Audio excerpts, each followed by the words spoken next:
12 film की शुरुआत एक बूढ़ी महिला द्वारा रात में एक पैदल यात्री की हत्या से होती है, जो अनसुलझी रह जाती है। फिर कहानी गौरी के परिवार की ओर बढ़ती है, जिसमें उसके पिता राव, माँ, भाई और दादी शामिल हैं। गौरी को रात के समय नींद में चलते और अजीबोगरीब हरकतें करते हुए दिखाया गया है। शहर में बेवजह हत्याएं होती रहती हैं। 2 पुलिसकर्मियों की भी हत्या हो जाती है, जिससे पुलिस हैरान रह जाती है। गौरी शांत और अलग थलग रहने लगती है और अक्सर उसे भ्रम का अनुभव होता है। उसे एक डॉक्टर के पास ले जाया जाता है जो उसका इलाज नहीं कर पाता। फिर एक तांत्रिक के पास ले जाया जाता है जो कहता है कि उस पर भूत सवार है और उसे पीटकर भूत भगाने की कोशिश करता है, जिस पर उसके माता पिता आपत्ति जताते हैं। राव मनोचिकित्सक डॉक्टर देवाशीष से मिलते हैं, जो कहते हैं कि गौरी को व्यक्तित्व विकार है और उसका इलाज किया जा सकता है। गौरी का इलाज करने वाले एक डॉक्टर और उसकी सहायक नर्स की भी हत्या कर दी जाती है। गौरी मर्दाना आवाज में बात करना शुरू कर देती है और अपने माता पिता को बताती है कि उसने ही शहर में हत्याएं की हैं। राव अपने बेटे और मां को सुरक्षा के लिए उनके गांव भेज देता है। राव फिर पुलिस के पास जाता है और इंस्पेक्टर फ्रांसिस पहले तो उसके बयान को खारिज करता है, फिर खुद गौरी से मिलने जाता है।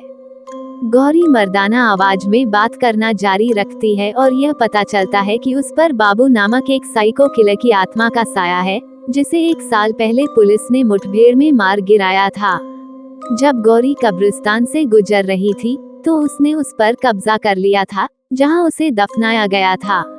फ्रांसिस ही वह पुलिसकर्मी था जिसने बाबू की हत्या की थी। हैरान फ्रांसिस अपने वरिष्ठ आयुक्त के पास जाता है, जो उसे छुट्टी देता है और दावों को बकवास बताता है। बाद में फ्रांसिस अपनी पत्नी को मार देता है और खुद को गोली मार लेता है। जाहिर तौर पर उस पर भी एक आत्मा का साया है।